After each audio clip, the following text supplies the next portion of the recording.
और इस समय की बड़ी खबर जो कि जोधपुर से आ रही है, आपको बता दें आसाराम बापू को हाईकोर्ट से जमानत मिली है।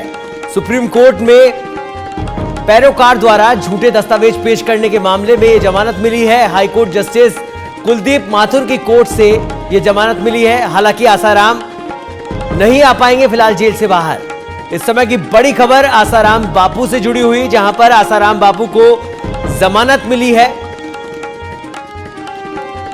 अन्य मामलों में फिलहाल सजा के चलते वो बाहर नहीं आ पाएंगे। हाईकोर्ट के अधिवक्ता नीलकमल बोहरा और गोकुलेश बोहरा ने आसाराम बापू का पक्ष रखा था।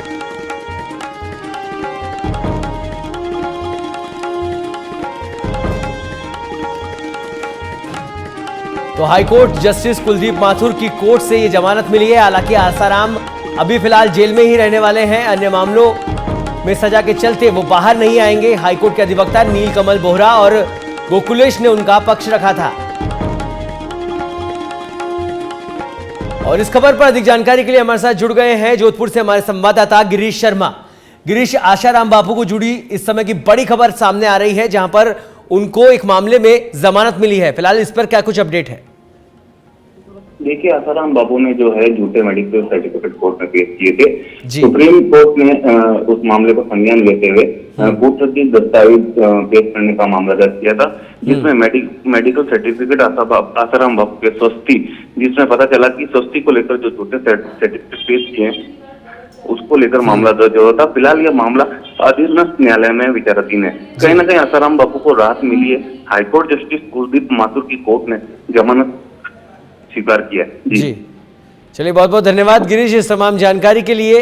तो इस समय की बड़ी खबर हम आपको बता दें जो कि जोधपुर से आ रही है, जो आसाराम बापू से जुड़ी हुई। सुप्रीम कोर्ट में पैरोकार द्वारा झूठे दस्तावेज पेश किए गए थे, जिसमें उनको राहत मिली है।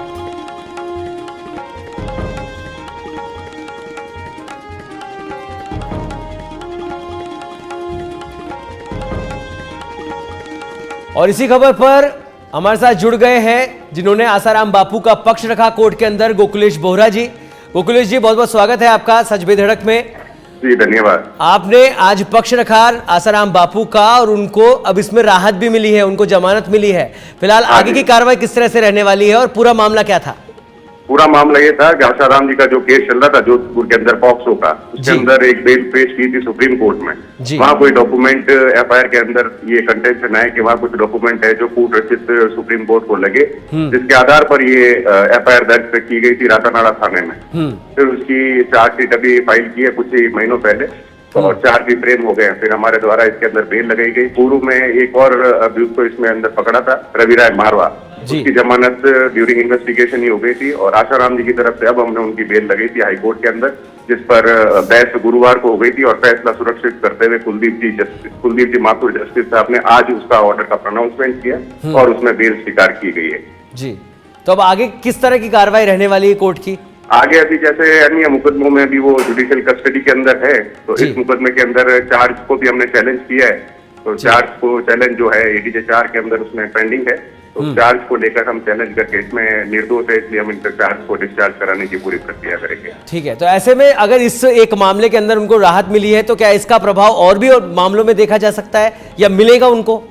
वो सजा के मामले हैं, ये इन्वेस्टिगेशन का मामला है। पर एक में बेल होती है तो थोड़ा सा आधार मिलता है कि एक केस के अंदर हमको बेल मिली है, तो ये आधार लेकर हम जाएंगे और हो सकता है तो इसके आधार पर उनको कुछ राहत मिल सकती है, ऐसी संभावना है। चलिए, बहुत बहुत धन्यवाद गोकुलेश जी हमारे साथ जुड़ने के लिए। तो इस समय की बड़ी अपडेट, बड़ी खबर हम आपको बता रहे हैं आसाराम बापू से जुड़ी हुई, जहां सुप्रीम कोर्ट में पैरोकार द्वारा झूठे दस्तावेज के मामले में उन्हें आज हाईकोर्ट जस्टिस कुलदीप माथुर की अदालत से राहत मिली है।